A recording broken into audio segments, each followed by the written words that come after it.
I'm here in eastern Iowa to say a few things about William Cronon's Nature's Metropolis. We're going to stop in a few places that illustrate some of the main themes in Cronon's book, so come on along for a little tour of the Midwest. So Bill Cronon's point in Nature's Metropolis is that landscapes like this, the farms, the fields, the small towns of the Midwest and rural America, are inextricably connected to its big cities. They're connected through these almost invisible pathways and connections, the markets for the products of the land, the markets for capital, which allowed farmers to purchase more land, to expand, to buy equipment to work that land, the circuits of information which told farmers what to plant, what would be most profitable, when to plant it, and where to sell so that they can make the most money. And of course, binding all of it together was the network of transportation links in the 19th century, the railroad, which bound city and country together as two sides of one landscape, two sides of one coin. I'm in Old Wine, Iowa. This is a town where my great-grandfather lived for 50 years of his life, where my grandmother was born. And it's a town which is very much steeped in railroad history and the connection to Chicago. I'm here at the Roundhouse at the end of the Chicago and Great Western Railway Company, which was one of the last great railroads that fanned out from Chicago in the late 19th century. This, I think, really illustrates the way that the railroad affected the Great West, as Bill Cronon tells us. We can see the way that the railroads fanned out from Chicago and created not only a region of agriculture and farms, creating a new market for the produce of the Great West, but it also created a network of towns and cities. Little towns where railroad workers worked on the shops, repairing the locomotive engines, working on the ties, working on all of the wood fittings, working on the rails that knit together this region in a web of steel. So like a lot of the region of the Great West that William Cronon describes in Nature's Metropolis, Old Wine has changed a lot since the 19th century. The old houses, the little houses where the railway workers like my great-grandfather lived have seen better days. Most of the railroad business itself has moved along, and the steel is rusted, the rails and the ties are going back to earth.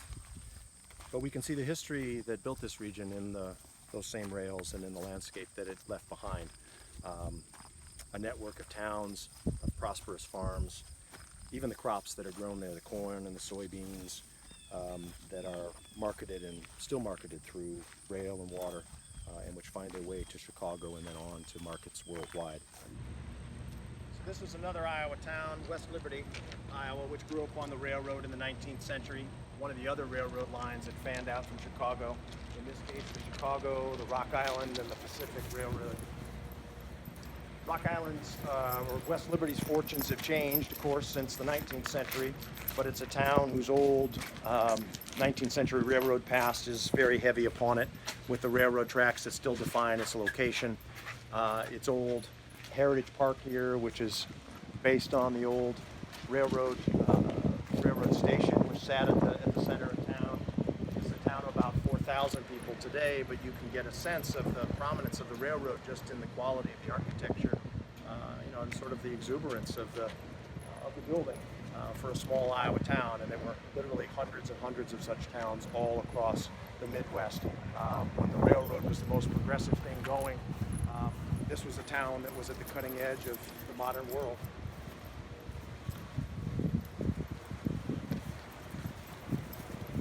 Ironically, in terms of Bill Cronon's story, West Liberty today is a place that has become a major center for meatpacking.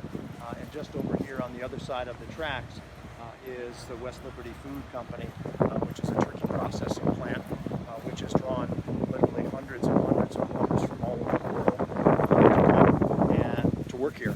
We're going to go over to West Liberty Foods and talk a little bit more about that end of the story, the dispersal and the decentralization of work, especially in meatpacking, that's taken place in the 20th and 21st century and transformed a lot of Cronon's Great West. So behind me is West Liberty Foods, which was established here in West Liberty in the mid-1990s as a turkey processing facility. It was a consortium of Iowa turkey producers put it together. And it illustrates another part of the story of global capitalism and its impact on cities and regions in America. Cronon tells us a part of that story where meat processing in the 19th century concentrated and centralized along the railroad lines in Chicago. Well, in the late 20th century and early 21st century, meat packers and food processors began looking for lower cost sites than the central cities, and they began to decentralize back out to rural America. But some things remained the same. The conditions of work remained the same, where workers worked long hours for low wages and dangerous conditions where they were likely to be injured. And the workers who did that work were, as in the 19th century, were likely to be immigrants. And here in West Liberty, where there's more than almost 1,000 workers who work here, most of those workers are immigrants, mostly from Latin America, the largest proportion from Mexico, and they've transformed the landscape of West Liberty and the cultural and social landscape of this community in really profound ways. The story, I think, is really interesting as well, and there's an unfortunate coda to that style of labor here. And of course, in the midst of the COVID epidemic, this was a hot spot here in eastern Iowa, like many other food processing facilities in the Midwest. Back in May, over 130 some workers tested positive here. They shut the plant down for a period of time. Other facilities, meat processing facilities in Iowa, also had similar outbreaks with well over 1,000 workers testing positive in a state that had very few cases at that point in time. These were the hot spots in which people got sick, and which people were hospitalized, and in which a number of people died. And so that illustrates as well that the decentralization of meatpacking, the continued impact of meatpacking and that kind of work continues to have an impact on the society that goes beyond simply the landscape, but reaches into society and reaches into inequality in society. Here in West Liberty, the economic consequences of the COVID epidemic, of course, are going to continue to reverberate not just in the health of workers, but also because there's fewer restaurants. The economic downturn has led the turkey processors to decide that they're going to cut back on their production, and so they've just recently announced that over a quarter of the workers who work here at the turkey processing plant are going to be furloughed or laid off later this year. So just as in Chicago in the 19th century, the landscape of meatpacking continues to be one that brings social inequality to our metropolitan regions, whether those regions are at the core of great cities or whether they are at the periphery and the outskirts of those great metropolitan regions.